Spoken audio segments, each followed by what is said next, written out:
Halo, jumpa lagi di channel Nopernal dengan Pak Gid. Harapan saya semoga teman-teman tidak bosan gitu.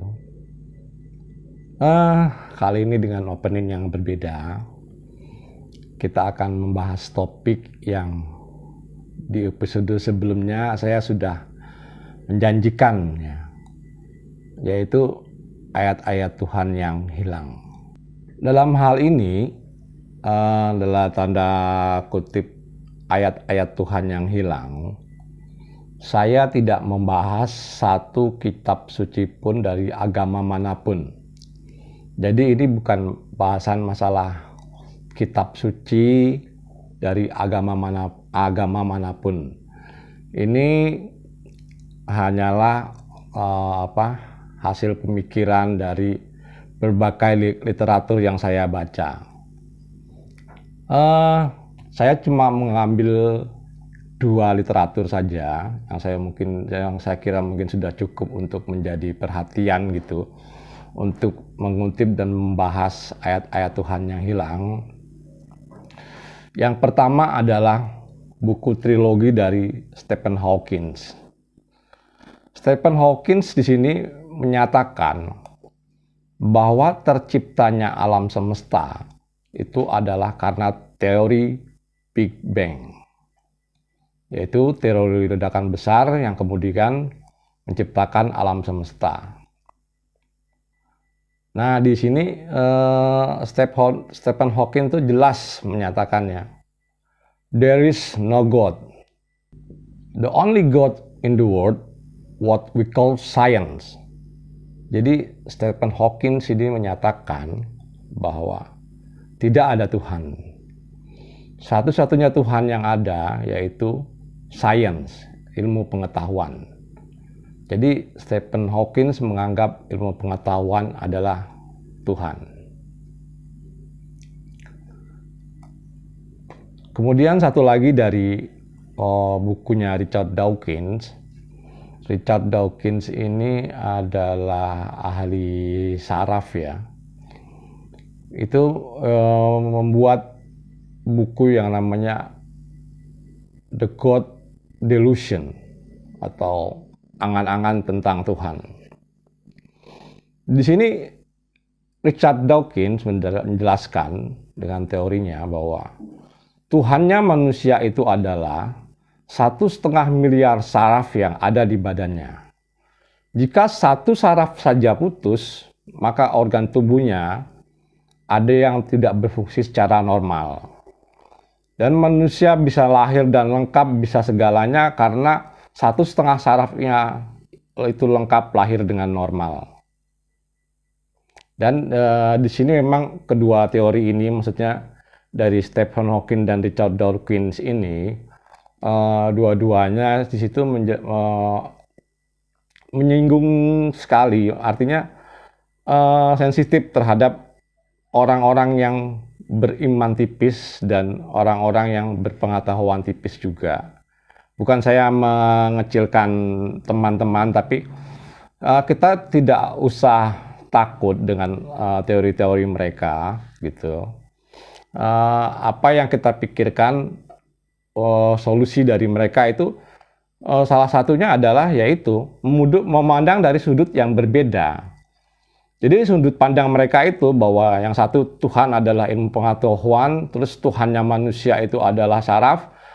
Di situ Richard Dawkins juga menjelaskan kalau manusia ditebas lehernya hingga putus, maka 1000% yakin akan mati. Karena dia mempunyai teori itu tadi, yaitu Tuhannya manusia itu adalah 1,5 urat saraf yang ada di tubuhnya.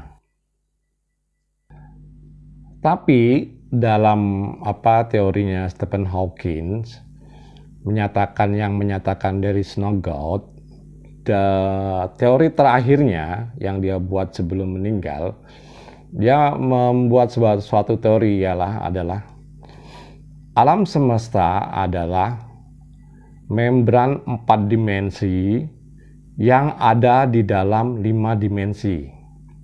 Artinya kita kan hidup dalam dimensi ketiga ya, 3 dimensi gitu. Nah, nanti ada kemungkinan kita akan menuju alam yang 4 dimensi dan ke-5 dimensi, yang dimensi kelima gitu ya. Nah, itu teori terakhirnya. Teori terakhir yang diungkapkan oleh Stephen Hawking ini agak bertentangan atau berlawanan dengan waktu dia menyatakan teori Big Bang dan menyatakan there is no God, itu bertentangan kalau menurut saya. Oke, baik, kita kembali lagi pada pokoknya, yaitu ayat-ayat Tuhan yang hilang.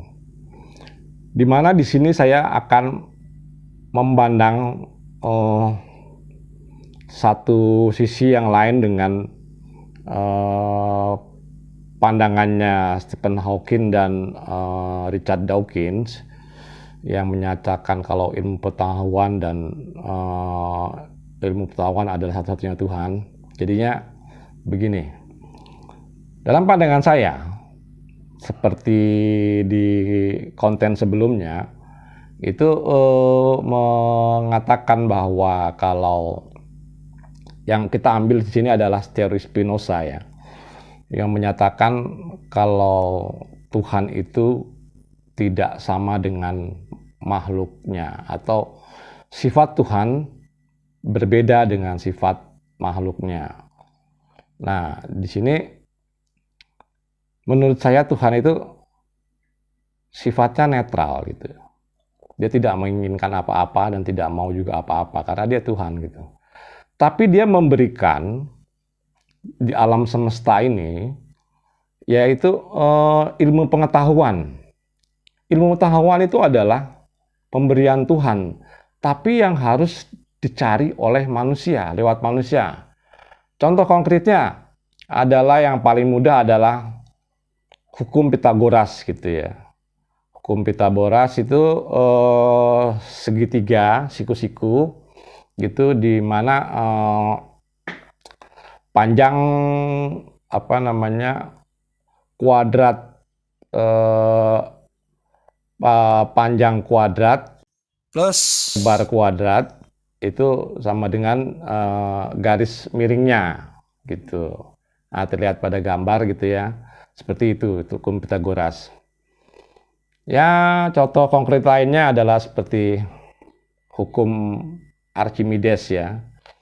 Seperti hukum Archimedes itu yang berbunyi kalau bila sebuah benda padat dimasukkan ke dalam zat cair, kemudian zat cair itu akan naik sebesar volume benda padat itu sendiri. Nah, ini adalah sebetulnya ayat-ayat Tuhan yang hilang, dalam artian tanda kutip ya. Bukan ayat-ayat Tuhan yang dalam kitab suci, bukan, tapi ini ayat-ayat Tuhan yang sudah diberikan kepada kita, dan kita memang harus berpikir untuk mencari itu. Dan itu nanti akan menjadi sebuah sains atau teknologi. Seperti konkretnya lagi, kita cari yang lebih konkret lagi pada era zaman sekarang adalah handphone. Handphone zaman sekarang itu kan sudah menjadi seperti CPU mini gitu ya, komputer mini lah. Bisa membuat video, bisa membuat aplikasi dan segala macam, bisa digunakan semacam. Itu adalah perkembangan dari teknologi. Teknologi adalah ilmu pengetahuan, dan itu sebetulnya sudah Tuhan berikan. Cuman kita mau berpikir atau tidak untuk mencari itu. Untuk mencari ilmu pengetahuan tadi, sifatnya itu bukan cuman hanya misalnya kayak dulu ada ceritanya orang berpapa, bukan cuma itu, tapi harus mengolah pikir dan mengolah rasa. Seperti penemuan angka 0, terus kemudian aritmetik dan aljabar yang ditemukan oleh Al-Khwarizmi, itu kan akibat pemikiran dan teknologi. Pada saat itu, pada zaman Al-Khwarizmi ini di Baghdad itu, Baghdad itu termasuk epicentrum pengetahuan zaman saat itu gitu loh. Saya rasa kita sebagai manusia harus mau mengolah pikir dan mengolah rasa. Itu artinya begini, mencari ilmu pengetahuan dan teknologi. Kalau enggak, kita sebagai bangsa Indonesia pasti akan ketinggalan zaman. Maksudnya ketinggalan teknologi oleh negara-negara lainnya. Contohnya konkret sekarang ya termasuk barang-barang yang kita pakai, handphone, mobil, motor, itu adalah ilmu pengetahuan sebetulnya. Ilmu pengetahuan sudah diberikan Tuhan dan siapa yang mau cari dia akan dapat gitu. Itu masalahnya adalah di manusianya gitu loh. Kalau kita mau berpikir dengan kemajuan, mau tidak mau, kita harus dekat dengan yang namanya ilmu pengetahuan yang seperti diucapkan oleh Stephen Hawking. Jadi saya tidak menyalahkan Stephen Hawking mengatakan there is no God, satu-satunya pengetahuan adalah Tuhan, itu bukan menyalahkan, tapi menggeser. Saya hanya menggeser makna dari pernyataan Stephen Hawking yang menyatakan bahwa satu-satunya Tuhan di dunia adalah ilmu pengetahuan. Nah, di sini saya hanya menggeser saja. Kalau ilmu pengetahuan itu sebetulnya datang dari Tuhan dan sudah ada sejak alam semesta ini tercipta. Itu sudah ada dari zaman bumi ini tercipta gitu. Itu sudah ada seperti contoh konkret realnya seperti pergeseran lempeng samudra dan lempeng benua. Dulu kan bumi itu tercipta menyatu ya, satu pulau, yang sisi lainnya adalah lautan. Karena pergeseran lempeng samudra dan lempeng benua ini, makanya dalam waktu 4,5 miliar tahun terjadilah perubahan yang drastis gitu. Yang terjadi ya seperti terjadi adanya Indonesia, adanya wilayah-wilayah yang terpisahkan oleh laut. Itu adalah ilmu pengetahuan. Itu adalah ilmu pengetahuan yang diberikan Tuhan kepada umatnya. Sekarang umatnya mau belajar nggak? Menggunakan nggak akalnya? Karena kita diturunkan di dunia ini, itu dibekali dengan akal dan pikiran. Akal dan pikiran ini jangan hanya kita pakai buat doktrin-doktrin aja, tapi buat mengembangkan fasilitas ilmu yang sudah diberikan Tuhan. Cuman permasalahannya memang kita sebagai bangsa Indonesia saat ini itu banyak ketinggalan oleh mereka-mereka yang ada di Eropa. Makanya mereka bisa menguasai perekonomian dunia, mereka bisa menguasai dunia dan segala macamnya termasuk alutista. Beda waktu kita masih di zaman Majapahit. Majapahit itu termasuk penguasa di Asia Tenggara gitu kan. Dan mempunyai alutista yang baik. Ya, ini sebagai contoh konkretnya gitu loh. Kita dulu dari negara penjajah di zaman Majapahit itu kita adalah negara penjajah, menjadi negara yang terjajah. Akibat apa? Akibat kita ketinggalan ilmu pengetahuan atau ketinggalan teknologi akhirnya.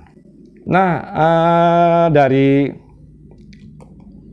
Stephen Hawking dan Richard Dawkins kita ambil kesimpulan, artinya kita tidak menyalahkan teori-teori mereka, tapi artinya kita menggeser makna teorinya bahwa sebetulnya yang mereka temukan ilmu pengetahuan dan 1,5 miliar urat saraf yang ada di manusia itu sebetulnya Tuhan yang kasih dan mereka yang menemukan. Itu sudah ada, sebelumnya sudah ada, cuman mereka yang lebih dulu menemukan ilmu pengetahuan karena mereka yang mau berpikir duluan gitu. Mereka lebih mau berpikir logis dan realistis. Dan kini saatnya kita sebagai bangsa Indonesia harus mau belajar berpikir logis dan realistis timbang diarahkan ke doktrin yang nggak karu-karuan. Oke, setelah kita ambil kesimpulan dan saya tetap berharap kritik dan saran dari teman-teman agar channel ini terus berkembang. Saya mohon bantuan dari teman-teman, karena tanpa teman-teman pun channel ini tidak ada artinya. Oke, sampai jumpa lagi di episode berikutnya.